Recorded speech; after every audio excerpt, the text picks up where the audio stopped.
Vamos lá. Seja muito bem-vinda, muito bem-vindo, você que chegou até aqui nesse vídeo, no qual nós vamos conversar aqui um pouquinho, trazer algumas reflexões sobre 2 fatores, 2 pontos. De um lado, nós vamos falar sobre a depressão e do outro, sobre o ambiente de trabalho. E o quanto que esses 2 assuntos estão muito relacionados nos últimos tempos, né. Muitas pessoas têm relatado quadros de depressão, né, que são acompanhados por profissionais da área da psicologia, psiquiatria, psicanalistas, e você tem as pessoas que estão aqui trabalhando, né, no dia a dia, no ambiente, nos mais diversos ambientes de trabalho, alguns ambientes agradáveis, legais de se trabalharem, outros ambientes nos quais nós consideramos que são ambientes tóxicos. Então, como é que está sendo essa relação entre esses dois pontos, né? No momento que eu gravo esse vídeo, faz mais ou menos cerca de uma semana que eu participei de um congresso em Porto Alegre, um congresso organizado pela ISMA. É um congresso no qual nós conversamos, nós discutimos sobre o estresse e a qualidade de vida. E um dos temas apresentados foi justamente esse. Então eu aproveitei e tomei nota de alguns pontos dos quais eu gostaria de conversar contigo. Rapidamente, né, só para servir de pano de fundo, vamos entender que a depressão, ela é algo já muito antigo, ela não é algo que surgiu dos nossos tempos modernos, como algumas pessoas dizem que: "Ah, é a doença da modernidade e tal". É que agora, como nós temos muito mais de uma forma muito mais fácil e mais rápida o acesso às informações, às notícias, então todas essas informações sobre coisas boas ou coisas não tão boas, coisas ruins, por exemplo, elas se promovem de uma forma muito rápida. Então hoje nós conseguimos saber muito rapidamente, que as pessoas estão realmente passando por quadros aí de depressão. E então isso se acabou se transformando como algo relativamente comum em várias situações com várias pessoas. Então dá a impressão de que, é uma das uma é uma da a depressão é algo aí da vida moderna, talvez essa nossa vida moderna atual, tão tecnológica, tão repleta de mudanças, possa sim ter intensificado ainda mais esses quadros de depressão e a quantidade de pessoas que vão se enquadrando nisso. Mas, se você vai ler, livros antigos que falam lá sobre os gregos, os filósofos lá do passado, se você pega algumas literaturas, né, você vai percebendo que a depressão, essa melancolia, essa tristeza, né, às vezes sem uma razão tão direta para a pessoa perceber, ou em outros casos sim, a pessoa percebe exatamente diretamente qual é o motivo daquilo que te gera a sua tristeza, a sua melancolia, né, o seu desânimo. Então, quando você pega essa literatura antiga, você vê que já existiam muitas pessoas assim que já tinham esses quadros, mas que hoje, como eu falei, isso está algo mais forte, né, de ser percebido. Só que vamos entender que a depressão, ela pode ser algo visto, né, como algo assim, que é um diagnóstico, então você passa por um profissional, como eu comentei no começo, um psicólogo, uma psiquiatra, um psicanalista, você passa por esses profissionais, eles fazem uma avaliação médica científica e dizem: "Sim, você está enquadrada por uma série de efeitos, de sintomas, de afirmações que você realiza para esses profissionais, e eles dizem para você: sim, você está enquadrado como uma pessoa com depressão. Isso pode ser algo que é um diagnóstico, mas também pode ser algo que assim que é um contínuo. Ou seja, é algo que, independente de ser um momento atual, talvez seja algo que as pessoas já estão sentindo essa tristeza, essa melancolia, esse vazio. Deixa eu falar de uma forma também um pouquinho diferente aí sobre a depressão, né? Às vezes essa sensação de vazio, de falta de sentido daquilo que a gente faz, daquilo que a gente vive.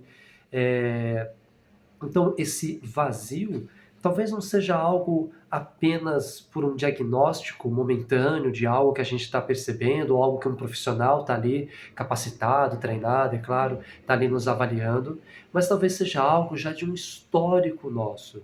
Então, algo interessante da gente refletir é, primeiro ponto, será que essa depressão, essa tristeza, essa melancolia, esse vazio, essa falta de sentido, será que isso é algo que é momentâneo, é um diagnóstico de uma situação, de um contexto, de um momento pelo qual eu estou vivendo hoje?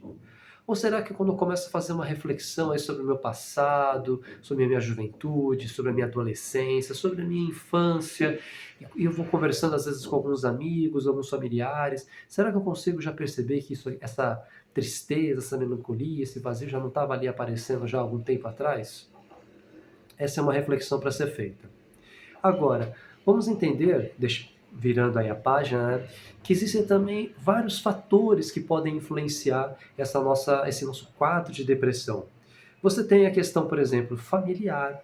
Então, às vezes, o ambiente familiar pode acabar sendo mais propício para essa tristeza, para essa falta de alegria naquele ambiente na qual as pessoas estão ali convivendo no dia a dia. E aí aquela tristeza, ela vai se espalhando, vai ficando assim presa realmente dentro de você.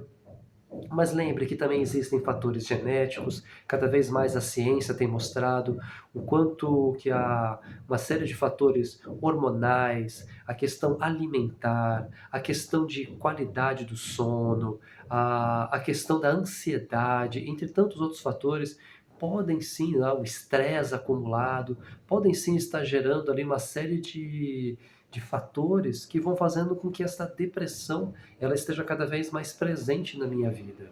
Então é algo para eu pensar a respeito. E é claro que existem também os chamados estressores, tanto dentro quanto fora do ambiente de trabalho. Então algo que a gente pode refletir aqui é, será que no meu ambiente de trabalho, então, existem também elementos, fatores, pessoas, situações que estão fazendo com que eu encare de uma forma mais triste, mais pesada, mais dolorosa, de uma maneira mais difícil, e aí você fala, nossa, o quanto eu me sinto mal, me sinto triste, frustrado por estar passando, vivendo aquela situação. Então, é bom a gente também perceber e reconhecer se existem esses estressores, né? Às vezes algum evento traumático, por exemplo, eu particularmente, quando eu perdi a minha mãe, quando ela veio a falecer, eu senti realmente uma forte tristeza, sabe? Um quadro realmente de vários fatores ali, de depressão realmente para mim, porque realmente era uma pessoa, era e é para mim uma pessoa muito importante na minha vida. E é incrível como ela faz falta na minha vida. Então, às vezes, um evento traumático, como uma perda de uma mãe, um acidente que você possa ter tido de carro, de moto, etc., né? Às vezes pode ser algum evento que comece a gerar essa sua tristeza, essa melancolia, e aí você fala assim, poxa, foi a partir daquele momento, daquele trauma, daquele acontecimento, que começou a surgir essas ondas de tristeza dentro de mim. Deixando claro, é, a depressão tem uma série de fatores. Eu não sou um profissional da psicologia, nem da psiquiatria, nada disso, mas eu estou trazendo aqui uma reflexão e direcionando agora, a partir desse momento aqui do vídeo, para o ambiente de trabalho. Atualmente, né, uma das coisas que eu quero trazer aqui também de reflexão para nós é sobre a nossa alta carga de trabalho, a quantidade de demandas que nós temos, as cobranças. Mas será que essa alta demanda, essas cobranças, elas são unicamente criadas no ambiente de trabalho, pelos nossos líderes, chefes, departamentos, superiores? Ou será que nós também estamos criando uma série de fatores que estão aumentando essa nossa carga de trabalho? Por exemplo, você vai lá e tem uma jornada de trabalho de segunda a sexta. E digamos que você aproveita no domingo, sabe, finalzinho da tarde do domingo, comecinho da noite do domingo, e fala assim, deixa eu já dar uma olhadinha aqui nos e-mails do trabalho, já para eu programar o que que eu vou fazer na segunda-feira, sabe? E aí você já começa a antecipar uma parte da sua rotina de trabalho no domingo. Aí passa um tempo, você vai banalizando aquilo, você fala assim, poxa, talvez eu vou ter uma reunião essa semana, talvez agora já no domingo, depois do almoço, em vez de eu tirar um cochilinho, dar uma volta, passear com a família e tal, e vou abrir rapidinho aqui uma planilha, sabe? Vou fazer aqui um dashboard rapidinho aqui sobre algumas informações que eu quero apresentar ali na reunião. Eu não vou ter tempo durante a semana para fazer isso, a reunião é na terça, tá muito em cima, é rapidinho e tal, aí quando você vai ver, passa ali um domingo à tarde montando tudo aquilo.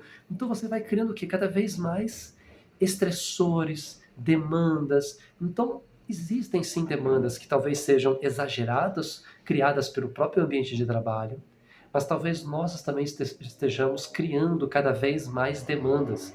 como se nós não pudéssemos ficar parados, como se fosse um grande pecado você parar para simplesmente fazer nada. Nada. E eu não estou falando pegar o celular ou ligar a TV para assistir Netflix. Eu não estou falando para acessar rede social, tipo Instagram, qualquer outra coisa. Não estou falando para você pegar o próprio celular e escutar uma música ou qualquer um livro. Não, estou falando realmente fazer nada. Se concentrar unicamente em você, nos seus pensamentos, nas suas emoções, no que você está vivendo, sentindo, o que você, que momento que você está passando da sua vida, sabe? O que você de repente gostaria de realizar como sonho, sabe? Não apenas planejamento de carreira, planejamento de cursos, mas sabe, sonhos, locais que você de repente gostaria de passear, de viajar, companhias, né, de pessoas com as quais você gostaria de ter boas conversas. Sabe, então assim, será que ao invés de eu abrir mais espaços na nossa vida para mais demandas profissionais, será que eu não poderia abrir espaços para esse vazio, mas o vazio do bem, sabe? Para fazer talvez uma meditação, talvez realmente só deitar e descansar. Há pouco tempo atrás eu li um livro sobre essencialismo e o autor comentando ali de um caso de um profissional que tinha uma demanda muito grande por atividades, projetos, tal, ele não parava, não parava. E aí o médico dele alertou, falou assim, olha, ou você para e acha espaço na sua vida para cuidar de você, para ter autocuidado, ou o teu organismo não vai aguentar essa pressão toda. E ele fala, não, tudo bem, eu vou tirar uma folga aí então de uma semana e depois eu volto a trabalhar. E esse profissional, esse executivo falou que naquela uma semana então que ele se propôs a parar, ele só dormiu. Só dormiu. E ele dormia e acordava e se rastejava pro sofá, ficava lá vegetando no sofá, não tinha vontade de fazer nada, porque eu estou muito cansado. Que cansaço é esse que estava tão acumulado e eu não estava percebendo? Depois de uma semana ele voltou lá no médico e falou assim: acho que só uma semana não vai ser suficiente, eu estou com um cansaço tão acumulado. E muitas pessoas estão assim, exaustas. Por sinal, a exaustão é também um dos grandes motivos também da depressão. Muitas pessoas elas estão com esse cansaço tão grande ao final do dia que junta-se a ideia de uma tristeza assim de falta de realização, sabe?